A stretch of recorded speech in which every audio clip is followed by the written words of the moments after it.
Temos aí uma segunda-feira cheio de expectativas e informações muito importantes para o mercado tradicional, no qual acaba impactando no mercado cripto diretamente ou indiretamente. E é sobre isso que a gente vai falar no vídeo de hoje, principalmente o impacto do teto de dívidas no Bitcoin e algumas informações, alguns eventos que está para acontecer aí no universo cripto que vai ajudar em possíveis valorizações em algumas altcoins. Então, lá no final a gente vai falar também sobre altcoin, principalmente altcoin como XRP, altcoin como Litecoin, Ethereum, Matic, a gente vai falar sobre essas altcoins e a possibilidade de termos aí algumas oportunidades nessas altcoins, tá? Então fica ligado no vídeo de hoje que esse vídeo vai ser muito importante para você que está buscando aí oportunidades dentro do mercado cripto.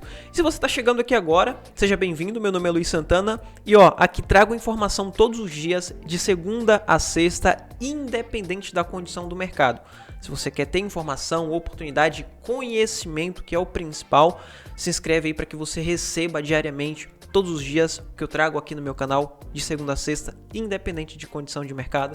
Se está subindo, se está caindo, eu sempre trago conhecimento, notícia, informação e oportunidade também, tá bom? Então, já te convido a se inscrever e vamos lá pro vídeo, que o vídeo de hoje tá cheio de conteúdo de altíssima relevância, tá bom?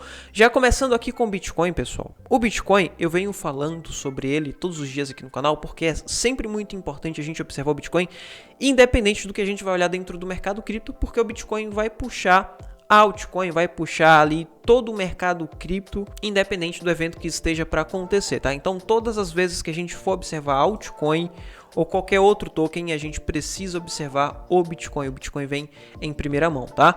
E já observo aqui que o Bitcoin ele vem seguindo esse canal que eu tinha passado para vocês na semana passada e ele tá basicamente segurando naquela região de negociação que eu tinha falado para vocês e tinha demarcado, tá até demarcado aqui ainda no gráfico, tá? Então, essa região que o Bitcoin tá nesse momento é uma região de altíssima relevância. Por quê? Veja que a gente teve uma região de altíssima relevância onde tivemos muitas negociações ou um ponto de briga aqui nessa região, lá entre o dia 13 ao dia 23 de maio, depois o Bitcoin subiu um pouco, devolveu, e agora ele está nessa mesma região, onde é uma região de indefinição, no qual eu caracterizo como uma região de no trade zone. Não dá pra gente estar pegando muitos trades no Bitcoin nessa região, porque tudo pode acontecer aqui, inclusive o rompimento para baixo, no qual a gente consegue utilizar esse rompimento como oportunidade, onde o alvo para Bitcoin pode estar aqui nessa região de 24, 25 mil dólares por unidade. Já tinha falado para vocês, e se isso acontecer, a partir do momento que o Bitcoin sair dessa região, podemos ter essa projeção aqui até essa região de 24, 25, no qual ainda existe a possibilidade de acontecer. Porém, nesse momento de mercado, as quedas elas começam a ficar um pouco mais difíceis e a possibilidade de valorização passa a ser maior pelo que vem acontecendo em mercado tradicional, e depois a gente vai ver o que está acontecendo no mercado tradicional que pode ajudar o Bitcoin a subir, tá? Primeiro, entenda o conceito aqui do que está acontecendo no Bitcoin e onde estão as oportunidades. E a nossa próxima oportunidade vai estar aqui no Bitcoin ao sair de toda essa região aqui de lateralização desse canal, que geralmente rompe para cima, possibilitando valorização e aumentando as chances do Bitcoin subir. Ou seja, esse canal, o padrão em si que o Bitcoin está nesse momento, mostra que existe a possibilidade de rompimento para cima, no qual ele pode segurar ou estruturar acima dessa região, dando mais possibilidade aqui de compra para a gente, onde os nossos alvos podem estar aqui nessa região de 30 mil ou até mesmo nessa região de 36 mil dólares por unidade. Isso mesmo, existe a possibilidade do Bitcoin chegar até essa projeção em 35, 36 ao romper esse canal, essa região que o Bitcoin está nesse momento, que eu considero tudo isso daqui como uma região de lateralização, tá, pessoal? Eu venho falando para vocês há muito tempo que toda essa região que o Bitcoin está nesse momento é uma região de lateralização, e a partir do momento que o Bitcoin sair dessa região de lateralização, ele caracteriza pra gente uma lateralização por acumulação. Segundo Charles Dow, existe dois tipos de lateralização: acumulação e distribuição. Se a gente tem uma lateralização onde os indícios mostram que é uma lateralização por acumulação, a gente consegue ver isso através de dados on-chain, a gente consegue ver isso até mesmo através do gráfico, a partir do momento que ele sai dessa região para cima, depois da confirmação que essa é uma região de lateralização por acumulação, a gente tem uma segunda fase que é a participação pública, no qual mostra pra gente que tudo isso que o gráfico está indicando para a gente é uma tendência de alta. A gente tem essa possibilidade de termos a formação de uma tendência de alta no Bitcoin a partir do momento que ele sair dessa lateralização. Tudo isso que está acontecendo aqui, eu caracterizo desde maio de 2022 até o dia de hoje, eu caracterizo também como lateralização, no qual, a partir do momento que ele for rompendo essas lateralizações macro e micro, a gente considera como uma região de lateralização por acumulação.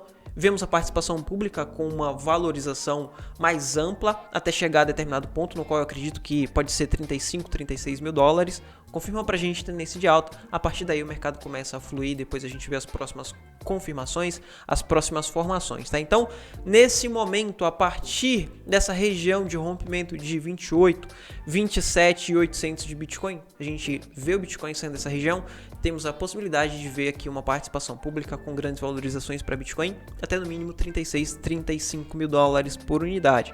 Quando a gente fala de tendência de alta, é crucial a gente observar o mercado de alto risco como um todo. Não adianta a gente falar de tendência de alta para Bitcoin, sendo que não tem dinheiro vindo para mercado de alto risco. O contrário, o dinheiro está saindo. Então a gente precisa determinar esse fluxo de dinheiro. Será que o dinheiro está vindo? Os grandes investidores querem se expor em alto risco, ou será que os investidores estão fugindo para renda fixa, onde o seu dinheiro está conservado, gerando ali um pouquinho de dinheiro? Então, nesse momento é crucial a gente fazer essa observação, observar para onde está indo o fluxo de dinheiro. Será que o mercado quer se expor mais em alto risco, em baixo risco, quer estar preservando o seu patrimônio ou não, tá? Então, para que a gente veja isso, a gente precisa observar os principais índices dos Estados Unidos, que nesse momento eu caracterizo como uma tendência de alta para todos os índices dos Estados Unidos. Quando a gente vai ver, por exemplo, o S&P 500, a gente vai ver esse movimento mais amplo aqui no S&P 500, veja que a gente tem a possibilidade de uma tendência de alta aqui no S&P 500 a partir do momento que ele romper essa região de 61% de FIBO, ele vai caracterizar uma tendência de alta, sendo que já temos aqui topos e fundos ascendentes para S&P 500. Então a gente tem a característica principal de uma tendência de alta. Ou seja, S&P 500 mostra a tendência de alta. Quando a gente vai ver Nasdaq já está rompendo 50, 61% de FIBO e formando topos e fundos ascendentes, caracterizando aqui que já temos uma tendência de alta para índice Nasdaq, que é o índice das principais empresas de tecnologia dos Estados Unidos. Quando a gente vai observar o índice Dow Jones, veja que o índice Dow Jones ele chegou a romper, o índice Dow Jones ele deu uma largada antecipada aos outros índices, então ele chegou a se valorizar de uma forma mais rápida e mais abrupta, e agora nesse momento ele passa por uma região de lateralização, onde ele descansa um pouco para pegar mais impulso, onde ele vai sair na frente de novo com um impulso até a alta máxima histórica. Ou seja, nesse momento a gente tem também tendência de alta aqui para o índice Dow Jones. Ou seja, os mercados de alto risco dos Estados Unidos está mostrando que temos uma tendência de alta, ou seja, o fluxo de dinheiro está indo ou está começando a entrar em alto risco. Com isso a gente pode ver parte desse dinheiro indo para o universo cripto, confluindo com toda a nossa análise de Bitcoin. Quando a gente vai ver aqui os mercados de baixo risco, veja que a gente tem aqui uma valorização pro dólar, a gente tem valorização para os títulos de 10 anos, porém, nesse momento temos a possibilidade de correção aqui para esses índices, depois de toda essa valorização com a história do possível calote dos Estados Unidos, que não aconteceu, já foi solucionado. Com isso a gente tem essa possibilidade de correção, porque a valorização foi por conta desse discurso da possibilidade de calote dos Estados Unidos, no qual não aconteceu. Então, com a solução desse problema, talvez a gente tenha aqui o mercado de baixo risco devolvendo um pouco mais, com a possibilidade do Federal Reserve pausar o aumento das taxas de juros. Quando a gente tem a pausa nas taxas de juros, no qual os juros já está acima da inflação, mostra pra gente que temos a possibilidade da inflação começar a regredir junto com a diminuição dos juros nos próximos meses. A partir do momento que os juros começar a diminuir, pessoal, o institucional, o mercado, aquela pessoa que tem muito dinheiro ou aquele fundo que tem muito dinheiro, vai começar a se expor em alto risco. Por quê? Por mais que ele precise preservar patrimônio, mas eles precisam também entregar lucro para os seus clientes. Então eles precisam se expor em alto risco. E a partir daí, o fluxo de dinheiro começa a ser maior em alto risco, mostrando pra gente a continuidade na tendência de alta. Então, por isso que é muito importante a gente estar sempre acompanhando esse fluxo. Quando a gente vai ver as notícias, veja que a gente já tem notícias super importantes, como, por exemplo, junto com o progresso do limite de dívidas em Washington, os dados na sexta-feira, aconteceu semana passada, mostraram que a economia dos Estados Unidos criou 339 mil empregos no mês passado, muito mais do que o estimado, e o crescimento salarial também diminuiu, no qual ajuda ali na inflação, diminui o preço da mão de obra para o produtor, no qual acaba impactando ali na outra ponta, para o consumidor. Então, se a gente tem salário diminuindo um pouquinho, estabilizando, a gente tem diminuição no preço da produção, a gente tem diminuição ali no índice de preço para o consumidor também. Então, isso acaba ajudando na inflação junto com o aumento do emprego. E aqui a gente tem os números sinalizando que a maior economia do mundo não pode estar a caminho para uma recessão. Indicarão que o Federal Reserve poderia interromper uma longa campanha de aumento de taxa de juros. Isso é muito importante a gente estar acompanhando, porque, como eu falei, se a gente tem diminuição nos juros, nesse momento vai ser só pausa se acontecer. Porém, depois de um período, quando a inflação continua regredindo, eles começam a cortar os juros. E a partir do primeiro corte de juros, a gente pode ter uma valorização bem expressiva, porque o fluxo de dinheiro começa a ir para alto risco, porque os fundos de investimento, principalmente, precisa entregar lucro para os seus clientes. Então, eles precisam se expor em ativos de alto risco. Com isso, a gente vai ver dinheiro vindo para ação, a gente vai ver dinheiro vindo para ouro, no qual o ouro já deu um salto para o dia de hoje, no qual a gente vai ver dinheiro aqui vindo também para mercado cripto, possibilitando a continuidade ou a formação de uma tendência de alta. Porém, é crucial você observar que isso não é do dia para a noite, na próxima semana, no próximo mês, isso é pro decorrer do tempo. Lá para o próximo ano, isso pode acontecer daqui a alguns meses, mas não é do dia para a noite, tá, pessoal? O curto prazo, o que acontece no curto prazo ou no curtíssimo prazo, é apenas ruído, no qual a gente utiliza como oportunidades, principalmente nas altcoins. Eu observo que nesse momento o Bitcoin ele está em uma região de resistência na dominância. Quando a gente vai ver, ou quando a gente observa que temos uma resistência na dominância do Bitcoin, existe a possibilidade do Bitcoin passar dominância para as altcoins, no qual as altcoins podem subir bem mais que o Bitcoin se o mercado começar a subir. Quando a gente faz essa observação, a gente vai passar a ficar de olho nas principais altcoins ou nas altcoins que pode subir mais se aproveitando de todo esse ciclo de altcoin, como por exemplo o Token Matic, que é um dos tokens mais comentados aí nos últimos dias, principalmente nas mídias sociais. A gente tem aqui o Token Matic em uma formação de altíssima relevância. Tinha falado para vocês sobre essa formação na semana passada e ainda me mantenho no mesmo viés, no qual a partir do rompimento desse padrão aqui do Token Matic, a gente tem a possibilidade de uma valorização chegando até essa região de 1,50. Essa formação geralmente rompe para cima, porém a gente precisa de rompimento de resistência também, no qual essa região de 94 é uma região muito importante. Por quê? Ele tocou diversas vezes e utilizou como suporte e também como resistência. Ou seja, junto com o rompimento desse padrão, ao romper essa resistência, a gente tem a possibilidade de uma valorização mais expressiva, com próxima resistência aqui nessa região de 1,23, 1,20 centavos de dólar, ou até mesmo aqui nessa região de 1,54, 1,53, tá, pessoal? Então fiquem atentos aí, porque temos a possibilidade, ou uma possibilidade de valorização de mais de 60% aqui no token Matic, para as próximas semanas se o Bitcoin vier a subir. Já para o Ethereum, a gente tem basicamente uma lateralização no Ethereum, porque o Ethereum ele tem acompanhado bastante o Bitcoin.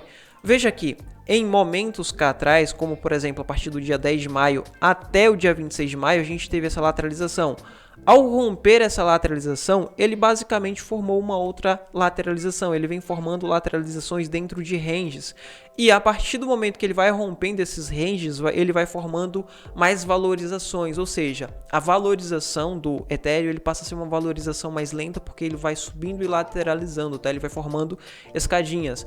E se a partir do momento que o Ethereum romper essa região de 1900, 1920, temos a possibilidade dele vir a 1980 e assim sucessivamente, chegando aqui até essa região de 2100, tá, pessoal? Então temos essa possível valorização em range, no qual traz uma valorização mais lenta aqui para o Ethereum, que ele passa a acompanhar o Bitcoin. Porém, Já no Litecoin, a gente tem a possibilidade de uma valorização mais expressiva, principalmente após o rompimento dessa região de $100 por unidade, que é uma região de resistência muito importante. Isso porque temos um evento muito importante que está para acontecer no Litecoin, que é o Halving, que vai acontecer aí nos próximos meses, no qual pode trazer uma pressão compradora para o Litecoin a partir da divulgação dessa notícia ou desse evento que está para acontecer. Ou seja, as pessoas que querem vender vai passar a vender menos, porque vai acontecer esse evento esperando uma valorização, e os compradores vai passar a comprar mais, esperando pegar valorização para esse evento. Ou seja, onde pode possibilitar uma valorização até as próximas resistências entre $132 ou até mesmo até as próximas regiões aqui de $150, $160, no qual acaba sendo um pouco mais difícil se o Bitcoin não ajudar. Para que isso aconteça, a gente precisa de ajuda do Bitcoin e ajuda de todo o mercado cripto para que a gente tenha essa valorização aqui no Litecoin, tá, pessoal? Então fiquem atentos, porque temos aqui possibilidade de valorização para Litecoin, possibilitando trades no Litecoin, principalmente a partir dessa região de 102, 103,